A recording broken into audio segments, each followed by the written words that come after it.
राजनीति की खबरों की अगर हम बात करें तो एक और खबर है जिसकी चर्चा हो रही है और वो है मायावती के बारे में।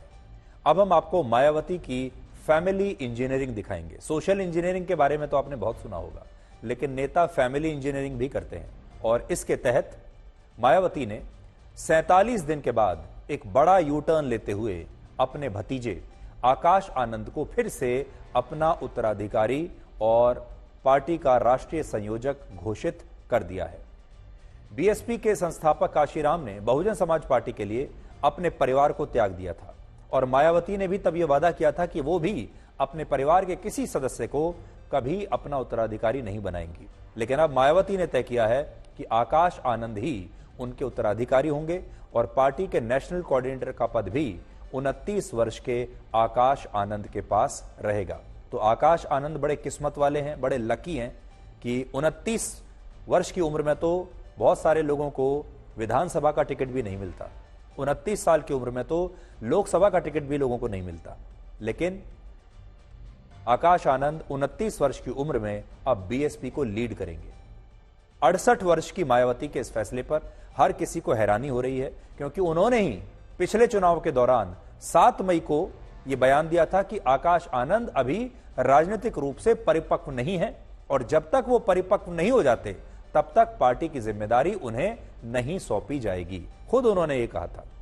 लेकिन 47 दिनों में ही मायावती ने यू टर्न ले लिया और इसीलिए आज हर कोई उनसे ये सवाल पूछ रहा है कि 47 दिन में ऐसा क्या हुआ कि आकाश आनंद परिपक्व भी हो गए, वो काबिल भी बन गए और बीएसपी में मायावती के उत्तराधिकारी भी वो बन गए। ऐसा कहा जाता है कि चुनाव में आकाश आनंद ने पार्टी लाइन से हटकर बीजेपी के खिलाफ कई बयान दिए थे, जिसके बाद मायावती ने उनकी राजनीतिक सूझबूझ पर सवाल उठाते हुए उन्हें पार्टी में सभी पदों से मुक्त कर दिया था। लेकिन जब चुनाव में बीएसपी को देश में एक भी सीट पर जीत नहीं मिली तो मायावती ने अपनी रणनीति को बदला और आकाश आनंद को नेशनल कोऑर्डिनेटर बनाकर उन्हें पार्टी की वो सारी जिम्मेदारियां दोबारा से सौंप दी। और आज उन्होंने एक बैठक की जिसमें यह तय हुआ कि उत्तर प्रदेश में जिन 10 विधानसभा सीटों पर उपचुनाव होने हैं उन चुनावों की जिम्मेदारी अब आकाश आनंद ही संभालेंगे। आकाश आनंद का मायावती को चरण स्पर्श करना और मायावती का आकाश आनंद के सिर पर हाथ रखना काफी कुछ संदेश दे गया। नतीजन बैठक के ठीक बाद निर्णय आता है और आकाश आनंद को वापस से नेशनल कोऑर्डिनेटर और उत्तराधिकारी बनाया जाता है। बसपा की नजर अब उपचुनाव पर है और उस दलित वोट बैंक पर है जो काफी हद तक इंडिया अलायंस में शिफ्ट हो गया है। लेकिन एक बात साफ है कि आकाश आनंद की वापसी से बसपा समर्थकों में, कार्यकर्ताओं में, नेताओं में एक नया जोश वापस आ गया है। माननीय बहन जी ने आज पुनः आकाश आनंद जी को अपना एकमात्र उत्तराधिकारी घोषित किया है। माननीय बहन जी ने उनको पुनः नेशनल कोऑर्डिनेटर बनाया है और पूरे देश की बड़ी जिम्मेवारी दिया है। आप लोग की मांग थी लगातार आकाश आनंद, लगातार हम लोगों की मांग थी, हमारे कार्यकर्ताओं की मांग थी, तमाम नौजवानों की मांग थी कि आकाश आनंद जी को पुनः लाया जाए। बहन जी ने हार की समीक्षा की है, बताया है कैसे कैसे हम लोग आगे लड़ना है, गठबंधन नहीं करना है किसी से, हम लोग को अकेले लड़ना है, अकेले आगे बढ़ना है। अच्छा, ये आकाश आनंद को लेकर क्या चर्चा रही? आकाश आनंद जी की वापसी हो चुकी है, हम लोग बहुत खुशी की लहर है, बहुजन समाज पार्टी में खुशी की लहर है। तो आकाश आनंद 47 दिन के वनवास के बाद, छोटे से वनवास के बाद वापस लौट आए हैं। अब देखिए कि मायावती ने ये अपना जो फैसला था ये बदला क्यों। तो इसका सबसे बड़ा कारण है लोकसभा चुनाव में बीएसपी का खराब प्रदर्शन।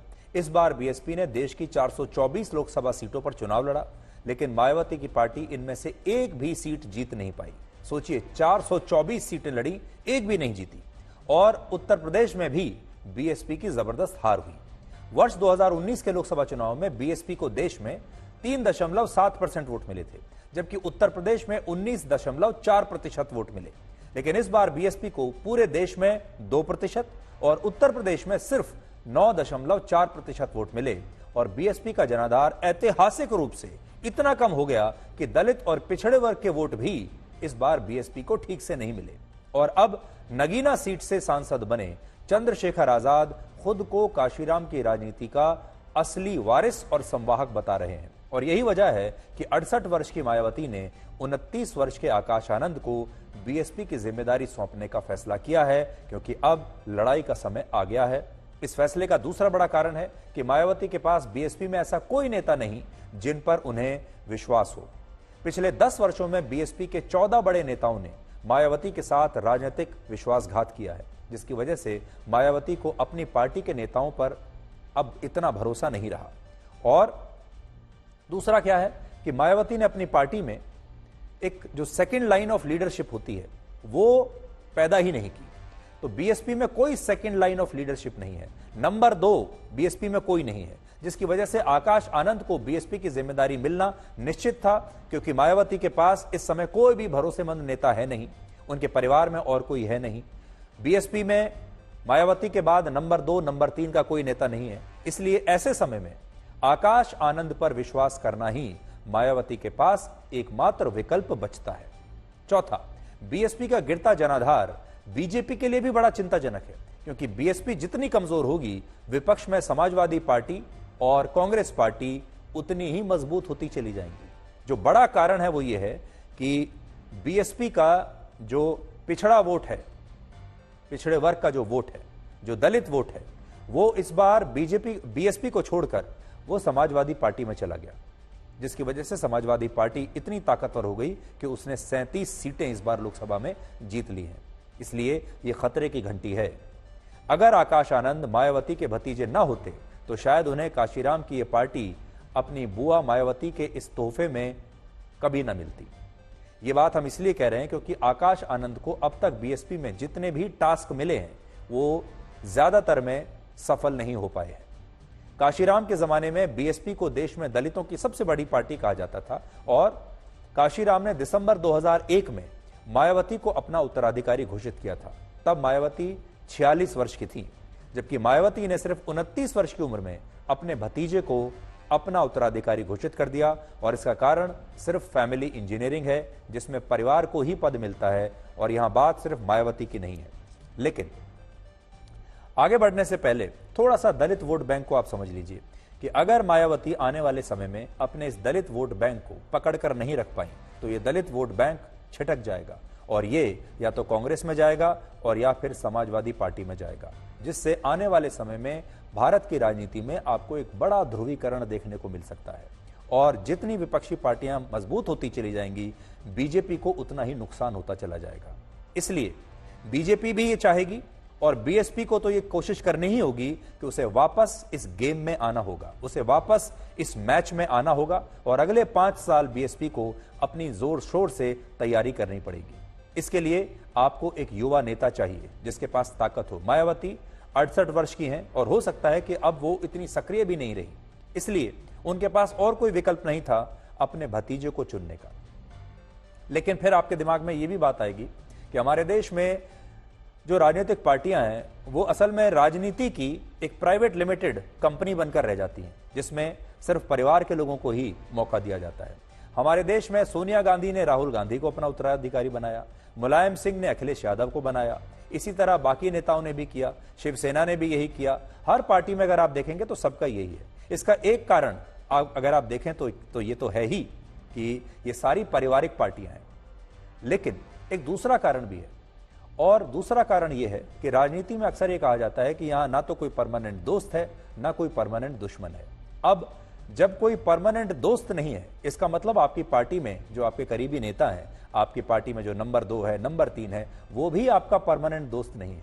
और राजनीति में ऐसा बहुत होता है, जब अगर कोई चाहे भी किसी दूसरे नेता पर जो उसके परिवार का नहीं है उस पर भरोसा करे, तो लोग धोखा देकर दूसरी पार्टी में चले जाते हैं।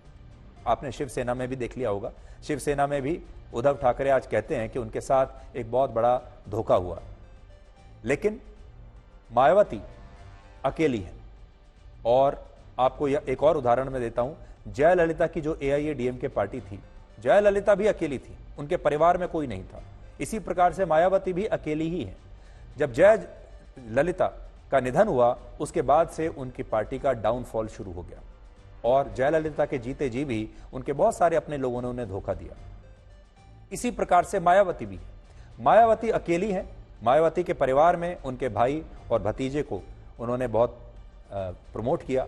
और उनका भी यही कारण है कि उनकी पार्टी में भी आज कोई बचा नहीं है, और इसी वजह से आकाश आनंद को ये मौका मिला है। अब देखिए, आकाश आनंद जब वो चुनाव प्रचार कर रहे थे, उस दौरान उन्होंने एक के बाद लगातार मीडिया में इंटरव्यूज दिए, और उन इंटरव्यूज में जो वो बातें कर रहे थे मीडिया से, वो बातें बहुत सारी ऐसी थीं जिसमें ऐसा लगता था कि अभी वो राजनीतिक रूप से परिपक्व नहीं है। फिर अपने एक भाषण में उन्होंने बीजेपी को आतंकियों की पार्टी कह दिया था, जिस पर उनके ऊपर एफआईआर भी हो गया था, और उस समय मामला इतना सेंसिटिव था कि बीजेपी भी ये नहीं चाहती थी कि ये मामला आगे बढ़े। ये बात चिंगारी की तरह फैल सकती थी, जिससे बीजेपी को नुकसान हो सकता था, और बीएसपी भी शायद ये बात नहीं चाहती होगी, और इसीलिए रातों रात आकाश आनंद को उस बयान के बाद हटा दिया गया, ताकि इसका मिनिमम डैमेज हो। और एक प्रकार से उन्होंने इस डैमेज कंट्रोल को, ये डैमेज कंट्रोल करने की उन्होंने कोशिश की, जो कि उस समय हो भी गया, लेकिन तब तक बहुत देर हो चुकी थी। बीएसपी का तो प्रदर्शन जैसा रहा वो मैं आपको बता ही चुका हूं। इसलिए अब आकाश आनंद को ये जो दूसरा मौका मिला है, उन्हें मेहनत करनी पड़ेगी, अपनी राजनीतिक परिपक्वता देश को दिखानी पड़ेगी। मायावती को तो उन्होंने इंप्रेस कर लिया, उनके पैर भी छू रहे हैं और मायावती उन्हें आशीर्वाद भी दे रही हैं। लेकिन अब उनका अगला टास्क ये होगा कि यूपी में जो अब उपचुनाव होने वाले हैं, जिनका इंचार्ज आकाश आनंद को बनाया गया है, अब उनका जो इम्तिहान है, जो उनकी अग्नि परीक्षा है, वो अब थोड़े दिन में ही शुरू हो जाएगी। यानी पद संभालते ही उनकी अग्नि परीक्षा शुरू हो गई है, और अभी देखना यह है कि वो इस नई अग्नि परीक्षा में कैसा प्रदर्शन करते हैं।